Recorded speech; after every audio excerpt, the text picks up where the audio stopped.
We'll call the joint the subcommittee for topic selection committee of JLARC to order. We have a majority of both House and Senate members of the subcommittee present, and our goal this morning is to go through a presentation from our great JLARC staff, identify some topic areas, and hopefully build a recommendation for consensus of the subcommittee to bring the recommendations to the full committee in November. So this will allow staff time to develop appropriate resolutions based on feedback this morning. And if there's any follow-up questions, we can proceed to pursue those with staff in the interim. And so with that, Hal? Thank you, Senator McPike and members of the subcommittee. We really appreciate you guys coming together and women today to this first thing on Monday morning to look at JLARC's work for next year. For the newer members of the commission, there are three ways that our work is directed. The General Assembly can direct a study through joint resolution.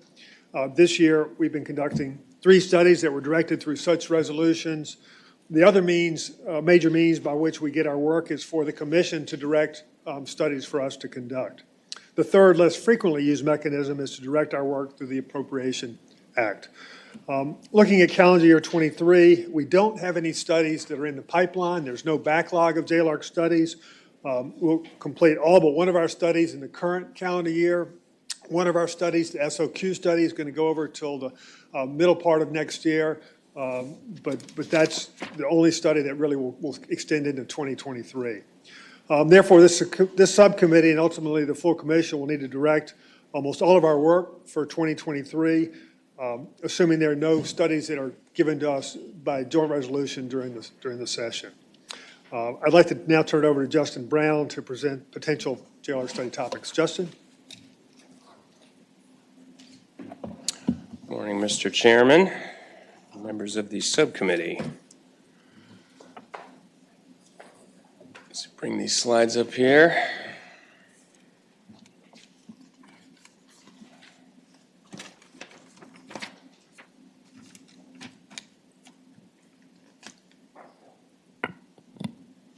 Thinking.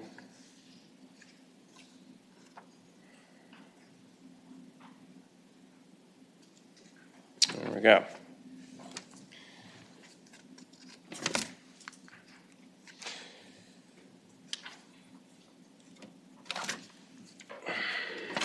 Okay, so the goal here is to discuss potential topics to be studied next year. And as Senator McPike said, this will be something that the subcommittee members recommend topics to the full commission, and in the interim time, we will draft resolutions to bring up next month. Now, this varies a little bit year to year, particularly for those of you that have been with us for a while. But we think this year, kind of moving into next year, we have the capacity to do between 4 and 7 studies. And I know that's kind of a frustratingly wide range. But how many we can actually complete is really going to depend on how big and complex each topic is. So, for example, if you give us 4 large projects, that's probably going to occupy our staff in addition to the SOQ project that we have underway that Hal was mentioning. But some of these topics are fairly narrow, so we could accommodate more of them based on our current staffing levels. And the other thing I do want to say is that even if you give us kind of too much, we can certainly start them next year, and as analysts free up, we can put them onto those projects, and we can kind of figure that out later as we go along in terms of the exact timing of when we finish, because the first JLARC meeting next year, it'll be in May, and that's our work plan meeting, and that's when we'll tell you exactly what we think we can finish and when. And Hal mentioned that if something comes up during a legislative session that you want to direct to us that's a higher priority, we can just kind of at least temporarily set aside any of these topics that you as the subcommittee are interested in. As Hal mentioned, there's a variety of ways we can get topics. These are the ones that kind of the sources that we're going to put before you this morning. You can see there's some that have been referred from House Rules. We got some referrals from the money committees, and there's some other groupings as well that I'll walk through. But we definitely want to hear ideas that you as study subcommittee members have, and we'll have some time this morning to talk through that.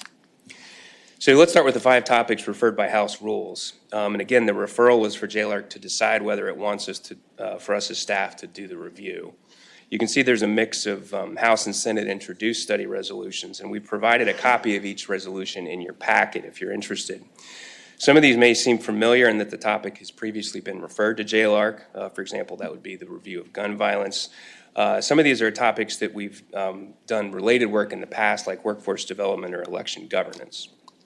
The first review, looking into the Judicial Inquiry and Review Commission and the legislative system, are both new topics. We've not received referrals for those before. One of those referrals had a JLARC patron as a member. That would be Delegate Carr on the election governance study. In terms of elections, we reviewed the State Department of Elections in 2018. This looks like it would focus more on the local level, including looking at the appointment and removal process for electoral boards and registrars, and the risk of undue influence or malfeasance. The other thing I'd bring to your attention there in terms of workforce development, VCU recently did a review, and it's our understanding the administration is taking a look at system structure as well, but we think there's probably a narrower study about workforce where we can maybe add some real value, and it would focus on the alignment of the training offerings and what the demands are and the needs are out in the economy. What are the skills that people need, and are the programs giving them those skills? What are the program outcomes in terms of effectiveness? We did this back in 2014, and it's maybe time to take another look at that. We could also take a look at how some of the federal funding flows through VEC related to that. VEC's recent review, I think, covered structure, so we probably wouldn't need to deal with that at the local level. But I'll just pause here, Mr. Chairman, to see if there's any questions about the resolutions or particular topics of interest that we want to focus on. Thank you, Justin. Any questions at this point?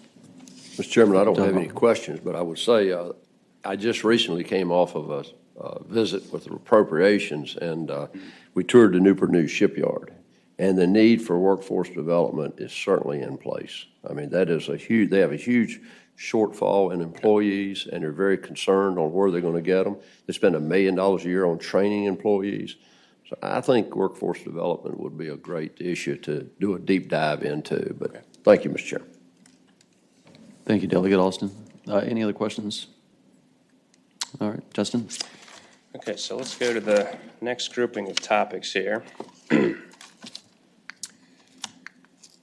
And we received a letter from Senate Finance with a request to consider 4 bills generally related to legal counsel issues, especially public defenders, but it's a little broader than that. So the topics range from compensation levels for court-appointed counsel, supplementing compensation for public defenders.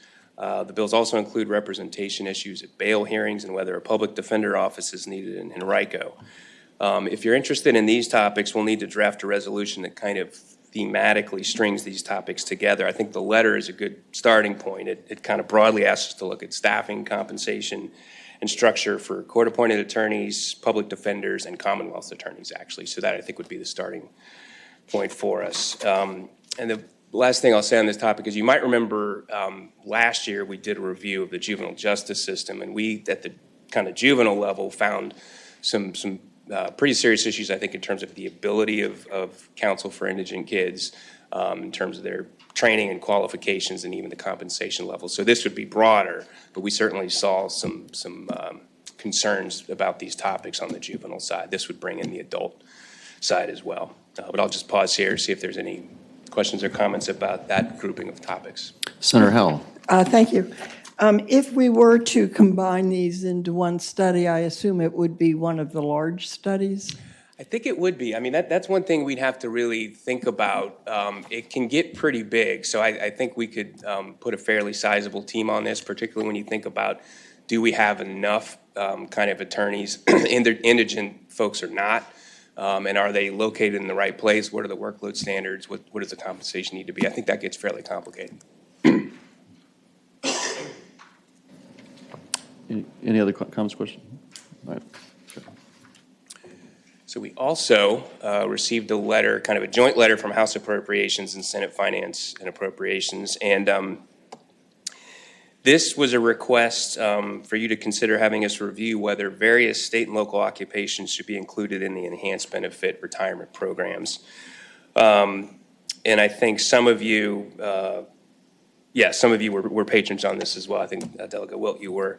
The idea across these bills is that people who work in these occupations have a high stress or danger level compared to the average government employee, and because of that, they should be included in either the VALRs or the LEOS retirement plans. And these plans Basically, they're called enhanced plans because they have a higher benefit multiplier and they have a shorter tenure that you have to serve to get the full benefit.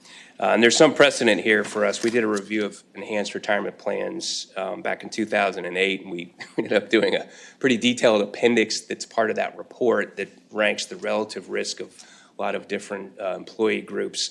And I believe that's been used pretty heavily by money committee staff over the years when requests come up to add occupations to the retirement plans. But that work's now 15 years old. So I think part of this is something that we know how to do. And so we think we can actually, because we've done this before, probably cover this, and it probably wouldn't even count towards our that 4 to 7. I think we could probably find the bandwidth to do this without that counting. But I'll pause here to see if there's any comments or questions about that set of topics. Comments, questions from the committee? I'll just add, Justin, that this is something that has come up several times to constituents and other things over the years, and I think it would be an important one that we do an update on. It would be really, really helpful. Okay. Thank you.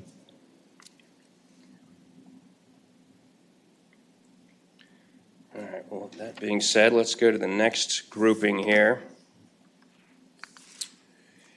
These are all kind of under the somewhat vague notion of legislative interest. We've had just members kind of reach out to us about certain topics or things have come up in various committees, and so we wanted to put these before you as well. And they're no particular order here, but the first one would be looking into the behavioral health licensing process. And this is a topic that's kind of been referred to us in several different ways, and it does seem like there's some issues that could warrant our attention here. There's some concerns about how long it takes to get a license, which is frustrating given the level of need in the community for the services. There's also some concerns about cooperation between behavioral health and DMAS, the use of informal policy memos, maybe to do things that probably ought to happen through the regulatory process. Also heard some concerns about kind of enforcement in terms of things that are in the regs. So that would be one potential topic there. And maybe I can either stop after each one or just go through all of them, Mr. Chairman. I don't know if you have a preference. Yeah, why don't we go through, and as members have questions on the topic, you're more than willing to jump in and can do it more dynamically. Okay.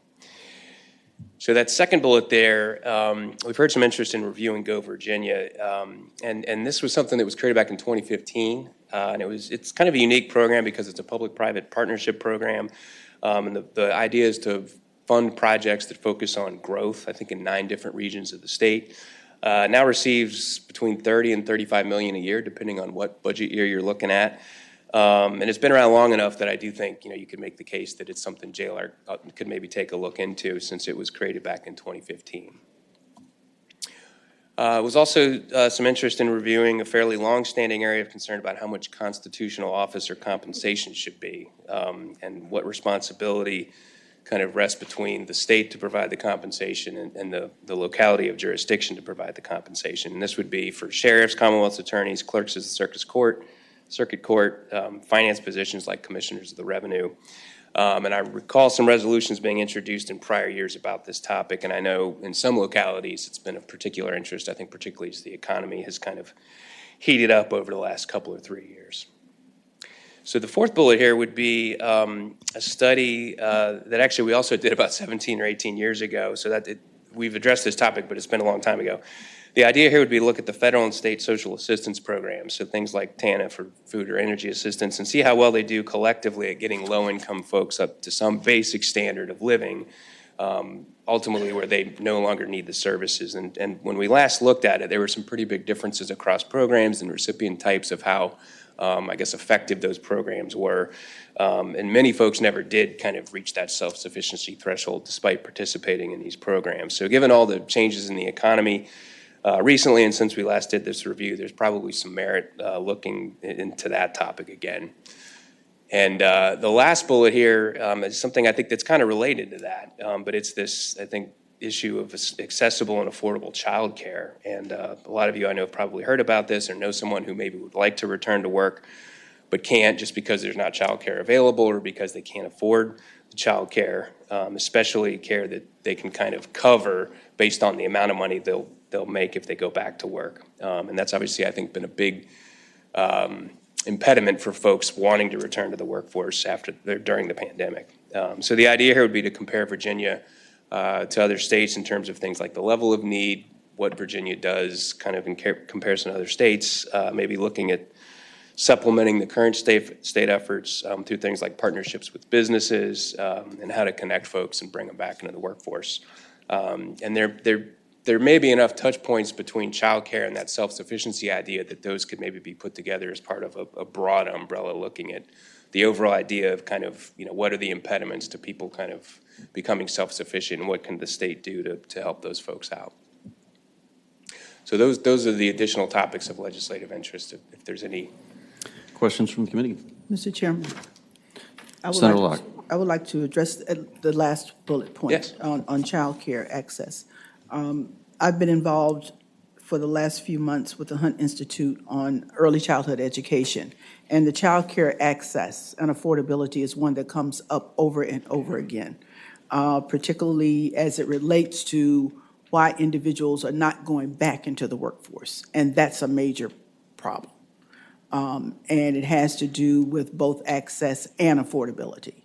That is, I can't go back to work because I cannot afford child care. That's right. And so if we go back to what Delegate Austin talked about with workforce development, they're tied together. If you can't afford child care, then, you can't go back to work. So I would pitch for this one. Okay. That this is something that we do need to study. Thank you for that. Mr. Chairman? Senator Howell? One thing that has become clear up in my part of the state is what is somewhat limiting childcare for people who need subsidies is that there's no location. There's no place to actually have the childcare available. And I hope you'd look into that as well. Mr. Chairman, I would echo Senator Locke's sentiments on this. This is a complicated issue. In rural Virginia, where I live, getting to child care is difficult. And getting back from work to pick your child up in a timely fashion. People travel 30, 40 miles to work. And then when they get delayed, their child has to be held over and people have to wait. This is a major problem in the Commonwealth. Senator Locke's correct. Getting people back to work is contingent upon proper child care and good child care. So I think this is a worthy issue to study and look into, do a deep dive. Thank you, Mr. Chairman. Thank you. And I'll just add to that several boards and commissions, both the Workforce Development Board I serve on as well as the Manufacturing Commission, and this has been a repeating topic on all of those across the Commonwealth. I guess my question is, Justin's sort of proposed rolling it into the self-sufficiency study into the child care, which are interrelated. Is that the desire, just I think for clarity for staff, to roll both of these together, or are they standalone? I'll just say from my perspective, maybe y'all don't have to worry about that yet. That's something we could think about between now and the next meeting, unless you want to, Well, I guess maybe a fundamental question is whether y'all would like us to do the self-sufficiency part of the study, and then we could look at rolling them together. But yeah, it sounds like childcare clearly, but self-sufficiency, maybe some more input from the committee. Yeah, Mr. Chairman, I agree. I think, the affordability, the self-sufficiency, you have to be able to afford childcare, to have childcare. So I think if we can connect them, that would be great, Justin. I think it would, I know it's going to create more difficulty in doing the study. It'll be a larger study, but I think it's a worthy cause. So thank you, Mr. Chairman. Delegate Will. Thank you, Mr. Chairman. And I'm guessing in those processes, if we could throw in, what are the impacts on the regulatory side in child care? What have we done that impact that as well? Okay. And the state has a function to kind of license and regulate child care providers, so we could bring that in as well.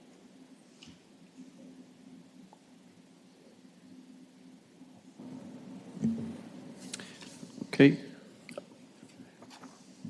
Other topics?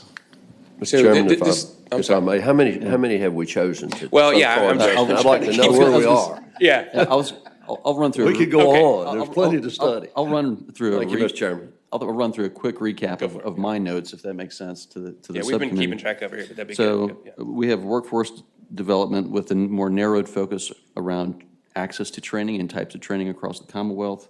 We have the Valors, Leo system. I think I heard concurrence about that. The court system compensation as sort of a larger, different components that impact the judicial system. The self-sufficiency childcare related programs. And there was some discussion about Go Virginia, I think of general interest based on the number of years and the dollars spent. And I think I just wanted to perhaps confirm interest of the subcommittee of pursuing Go Virginia also as a topic area. Yes. Okay, I see heads nodding, so that would be, I have so far 5 items on the list, and we'll need certainly direction from staff of which are the major and which are sort of the minor, so And, there's yeah, and I think we can think combination about thereof. that. I think we can give you the enhanced one without counting as the topic. So that would be 4. I think we could, at least at this point, accommodate a few more topics. I don't know if you would agree with that, but Why don't we go through it? Okay. And figure out what our capacity is. 'Cause the two we want to talk about are staff presentations. I'd like to share with you. Delegate Plum. Not to beat a dead horse or a weakened horse, but the VEC study, I will tell you, my staff still spends an incredible amount of time working through constituent concerns about VEC. We've done the study, I know, but periodically we do these follow-ups. In other words, this wouldn't necessarily be a study, it would be one of those follow-up things about what happened as a result of our recommendations and how are we doing it. And again, I don't know what your offices are realizing, but mine is still yet deluge with concerns. well, I guess one thing I will say, it's always a little bit of a challenge for us in terms of how long do you kind of wait after something has been put out and there's big changes for us or others to go back and look at the impact of that. So I think that gets difficult, but obviously if that's something that you're interested in, I think, some status report, in terms of what the changes were and kind of where VEC is in the process of doing those, that's something maybe earlier next year we could, does that seem reasonable? Mr. Chairman. Yeah. Delegate Plum. If I could, I will tell you that there are a lot of citizens who are in the same situation about waiting when the improvement's going to occur. In some regards, if we were to ask for a follow-up, we would indicate the urgency of getting on with what it is that we need to do to get this thing worked out. Can't be that complicated. Mr. I don't Chairman, think. Delegate Austin. maybe that could be, as Delegate Wilt just mentioned, a subject matter that you all could present to the JLARC committee as a report of what's been implemented and what legislation was proposed that we've not carried to that would improve that process. Maybe that would, rather than study, Mr. Chairman, is something that Hal and his staff could report on.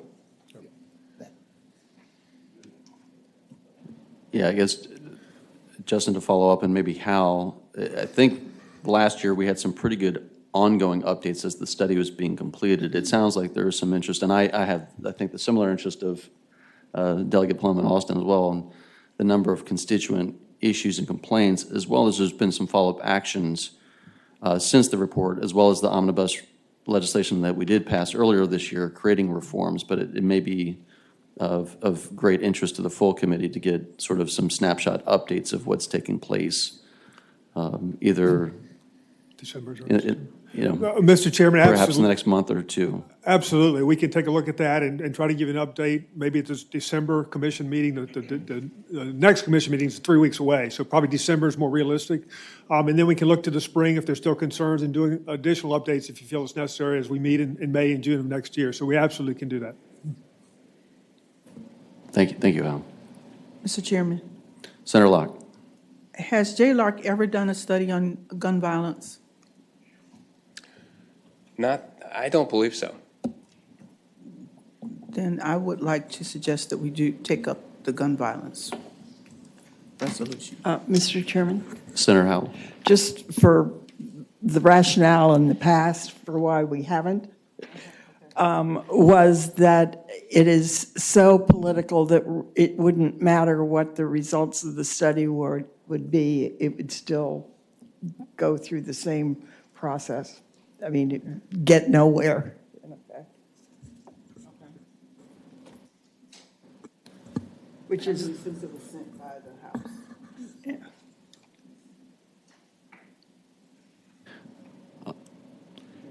yeah. Justin, you want to go through the remaining items and staff recommendations as well? So Hal alluded to this. We kind of talked to some of our staff and did some thinking, and so we think there's maybe two topics that could also make good JLARC studies. Many of you know that the state has struggled for a long time to find the right approach for state psychiatric facilities. What's the right number or capacity to have, how to best use the available spaces, how to think about who should have access to a bed and for how long, and who can be treated in the community. We're getting some insight into the challenges of this through our CSB study that we'll report out to you in December. And that's something I think the Behavioral Health Commission, kind of in the abstract, would be a pretty good candidate to do this. But in reality, they're just kind of going through a process now of building their staff. And I think this would be a pretty sizable, complicated undertaking. I think that would be one topic that's been kind of a long-standing challenge, and to have kind of a legislative review and independent review with a sizable JLARC team. We think there could be some value to that. And then the last topic, this isn't news to any of you, I'm sure, but it might be a good time for us to look into kind of a fairly narrow part of the K-12 system, but just in terms of the teacher pipeline. Bottom line, do we have enough people in higher ed and teacher prep programs that want to be teachers? And if not, what can the state do about it? We've got a review of the effects of the pandemic on K-12 that we'll be briefing to you in 3 weeks at the November meeting. And we're just seeing kind of the indicators on that move in the wrong direction. More teachers are leaving, retiring. Fewer people are becoming licensed. There's just this long-term trend that started well before the pandemic of fewer people going into the higher ed teacher prep programs. So I think at a minimum, this is something the state needs to just better understand. But I think also, like had been done with maybe some of the STEM occupations 7, 8, 9, 10 years ago, kind of really focusing on this is something that the state really needs to do something big here. I think the pandemic has made this worse, but there were some long-term trends in play there as well. So that would be another topic idea from the staff. Comments, questions? Delegate Plum. Well, if you take a look at my way at the number of vacancies in the teacher force, it's astonishing how many vacancies there are. Secondly, if you list the number of folks who are approaching retirement, it's shocking. Yeah. We are going to be on a cliff here, it seems to me, in the next half dozen years on teacher workforce, if we're not there already. And I wonder if whether or not incorporating the K-12 teacher issue into the workforce issue, would that have any merit? Well, there's clearly a relationship there, in terms of workforce. I think the way we were thinking about this is we would, I think my guess is the way we do workforce is we wouldn't focus specifically on any occupations. We would look at the broad range of programs and kind of how that aligns with what employers need. The idea here is we would really do a deep dive just into that profession. But you're right, they're both about the workforce. They're clearly related there. Mr. Chairman. I don't know if okay. Yes. Delegate Austin. I would suggest that we keep those separated because I think they are really two separate entities. In our workforce training and workforce development, we need to look at specializing CTE and things of that nature that are trades needs in the workforce. And I think the K-12 is worthy of its standalone study. I think Senator Plum is 100% correct. We're going to fall off a cliff. And that's associated back to the child care. Teachers are typically younger people coming out of education, continuing their education and wanting to go to work as an educator, and they really can't afford to do so with the child care situation. So out of respect to Senator Plum, I do understand and appreciate his concerns, but I think they should be two separate studies. Thank you, Mr. Chairman. Senator Plum, do you want to rebut? No, I'm just kidding. I think we need a study on which houses we serve in. We can do that right now. We can knock that out quick. Yeah, I'll just follow up on the K-12 teacher pipeline. I was actually at a teacher's retirement celebration this weekend and talking to other teachers and administrators, and it's complex between, education certificates, ongoing education, to planning time and what counts to planning time. I mean, I've, from different localities, heard different stories of actual time designated for teachers to do and prepare their work. Some only give 5 minutes and then aggregate the total 5-minute windows as their total planning time. And so there's a broad array of issues that I've heard just in the last few weeks of, folks who've gone to the private sector, folks who retired, and it's concerning. And we need to figure out those impacts, the different disparate, how systems are treating things differently, and how the state's interfaces with that. I think there's really some really important key questions that we need to figure out fast. And we're just to your point. I'm sorry, go ahead. Senator Howell? Yeah. Well, I was just going to say, and at a bigger, broader look at it, women now have more choices that are less stressful and more highly compensated. And so I think that that's going to be a big part of what we find out. And one thing I'll just say, and we'll talk to you more about this next month, but someone mentioned the kind of the different licensing and credentials. It's kind of grown up over a long period of time, and I don't know if the state kind of has the right set of credentials or the right kind of gauntlet that folks have to navigate to get credentialed or licensed. So depending on how we want to frame this out in the study resolution, what has been mentioned here as well as that is something we could weave into this also. Mr. Chairman? Delegate Will. Thank you. Senator Howell said a key word there was stressful. And I would, if we follow through with this, I'd hope that you would actually, and part of what you do is actually go talk to the teachers, as many as you, well, as many as you can, but that what you find reasonable, and not the teacher representatives and not the administrators necessarily, not just them, but actually go talk to the teachers that are in the classroom and what they're seeing, what they're experiencing across the board. Thank you. Well, and I think we would absolutely do that. And in November, we'll have the results of some interactions that we've had recently with teachers that'll kind of give you some insight into that. But absolutely, anytime we do something like this, we'd really like to talk to the folks who are most directly affected. So, makes sense. And I guess to circle back, any follow-up comment on the state psychiatric facility recommendations from the committee? I know this has been a repeated need and theme, but wanted to get feedback from the committee for direction to staff.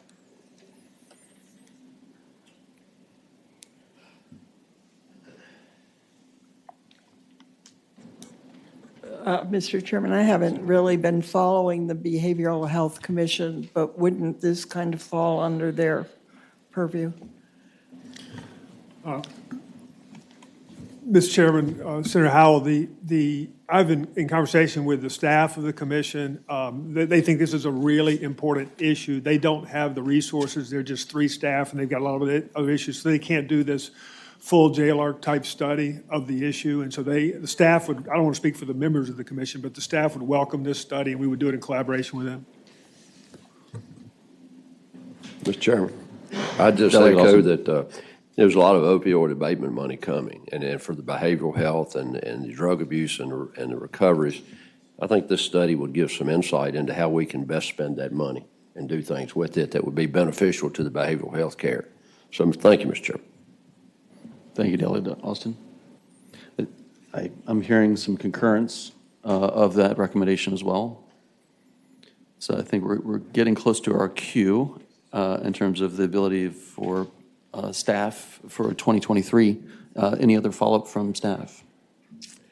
No, I think I had us at 6 topics. And yeah, you want to?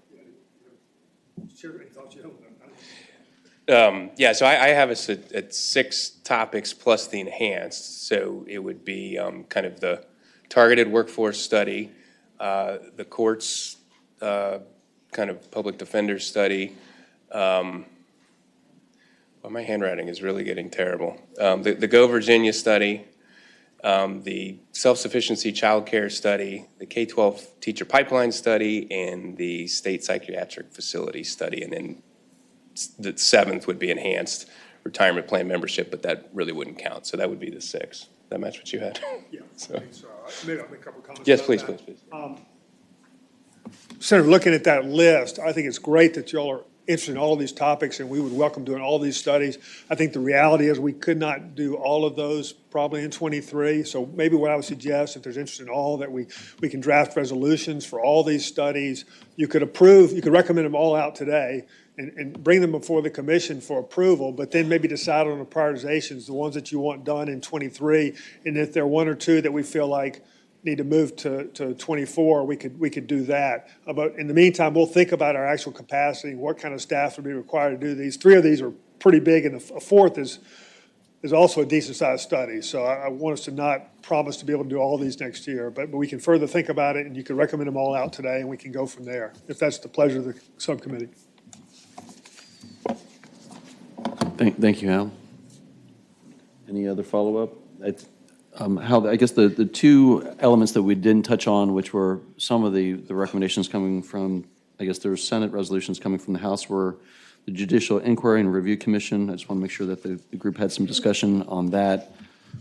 Time and time again, that one comes up with sort of a mystery and behind the veil of the functional ability for reviews and how those take place. I just want to make sure we sort of acknowledge that that is one thing that is out there that I think many members have had questions about its efficacy or its nature in terms of improvement or discipline or what the outcomes are. And the other being Senate Joint Resolution 33 on election governance structure, whether that's all the way down to the local board of elections and all the way back up. Just to acknowledge them, that there's still probably some other big ones or important questions, but I think it sounds like capacity is going to be eaten up by other more pressing topics at this point. And any other questions, follow up as we wrap up? Mr. Chairman, I just echo your sentiments. I think you're 100% correct. And I think we should let the patrons of this legislation know that we think their requests are legitimate, and we just can't prioritize everything. But I know it's of issue and concern, and hopefully we can get to it maybe in the next year. So, All right. Al, any concluding remarks? I don't. We really appreciate your time and attention to this morning, and we'll move forward with drafting resolutions to bring back to the full commission. Thank you very much. Thank you for your staff presentation and helping to guide us through the various topics and issues that have been arisen. And if there are any other further questions, the committee will rise.